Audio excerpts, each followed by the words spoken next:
Talk to almost any international business and you'll discover a sincere and dutiful commitment to the pursuit of net zero. Most corporates, like most people, understand the physical impacts of climate change. The medium-term climate imperatives are well and widely understood. But what about the here and now? How are corporates really coping? In this new research, Evershed Sutherland and KPMG wanted to probe beneath the rhetoric and discover the practical problems that boards are tackling. They wanted to find out how the biggest institutional investors are truly changing their approach and define the scope for real and meaningful changes to the whole culture of climate risk and disclosure.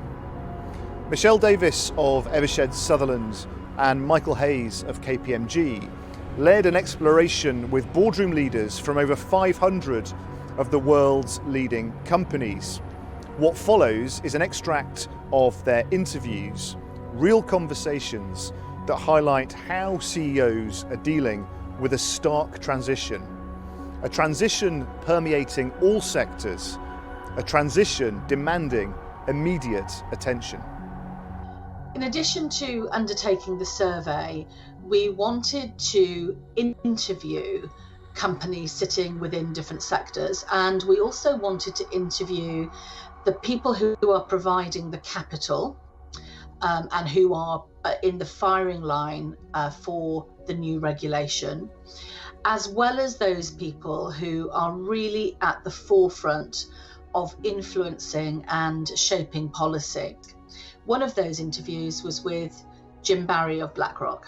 So Jim, there has been a lot of talk, I mean, we see it a lot in the press around how boards of companies are responding to climate risk.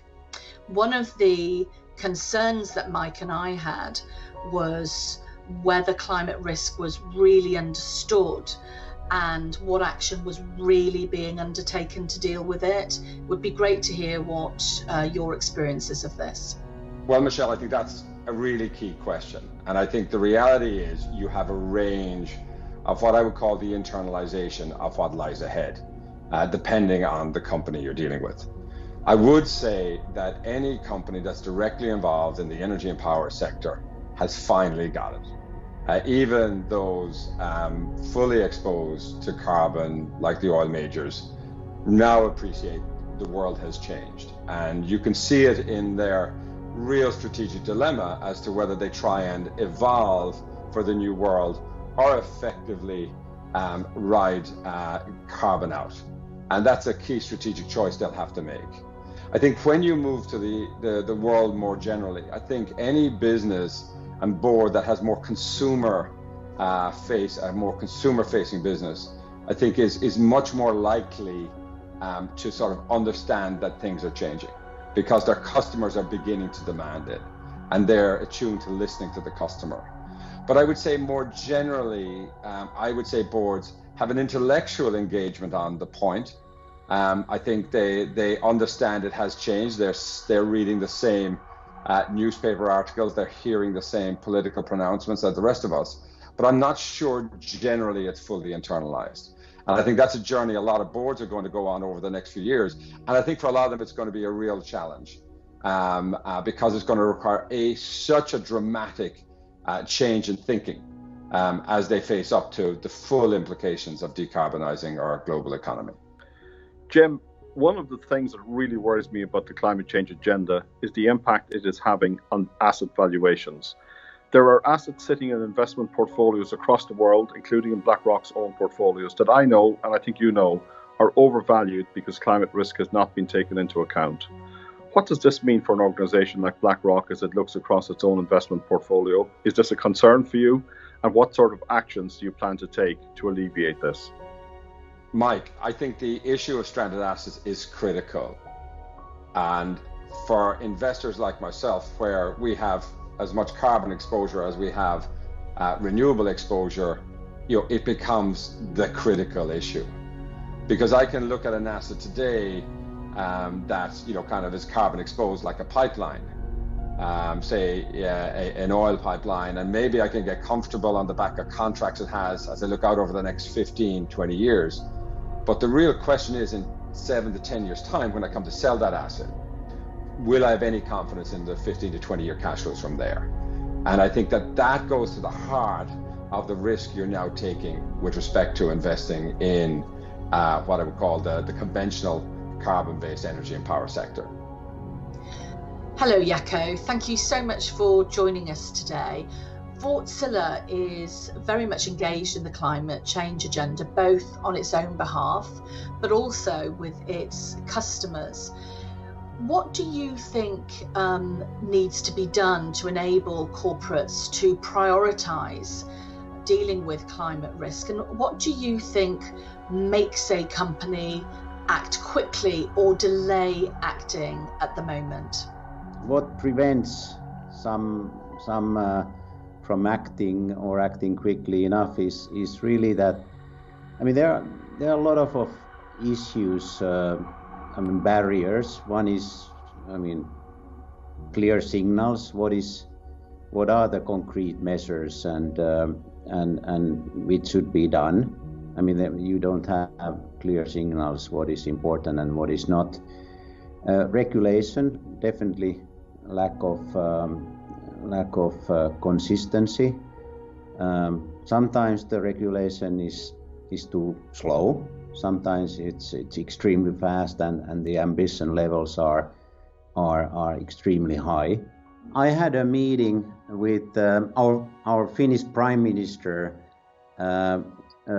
where we visited one of the first players in the Power-to-X technologies here in Finland, basically creating or capturing CO2 and creating from air a fuel which can be then used as an energy source. So this is a carbon neutral process. It's a way how to improve the air inside your house or your office or school. So if you decrease the CO2 in your air, you work better, and then you create actually free fuel from air, and this is an example created from the people reporting to me together with outside startups, players, universities. So again, cooperation, our people having the interest on looking at decarbonization, and one example again of how important and how great it is to develop these new fuels and the new world. Corporates are embracing the reality of climate change. They now understand that this is not just a nebulous issue. This is something that impacts every single business. You don't have to be in the fossil fuel sector. No matter what sector you're in, climate change matters. And what I got from this report is corporates have made this a boardroom issue. CEOs and other senior executive officers and non-executive directors are taking this incredibly seriously. The other message that came through really was that while they're taking it seriously, the solutions are not always obvious, and there's a lot of work to be done at a corporate level to actually achieve the type of carbon business that they're hoping to achieve over the next 10 years. Jim and Jaco, thank you so much for giving us your time today to be interviewed. And I think it's pretty clear that without companies understanding climate risk and in a way that enables them to develop a detailed strategy for making the changes that are required, everything that's happening now isn't going to have the desired impact. This is hugely important, and I'm genuinely grateful. Mike and I are grateful to you for participating in this. Thank you. The one message I want to give is that there is no vaccine for climate change. Clearly, in recent months, there has been a lot of discussion about COVID-19 and the wider climate change agenda. Let me say one thing. COVID-19, although incredibly serious, is unfortunately nothing more than a dress rehearsal for climate change.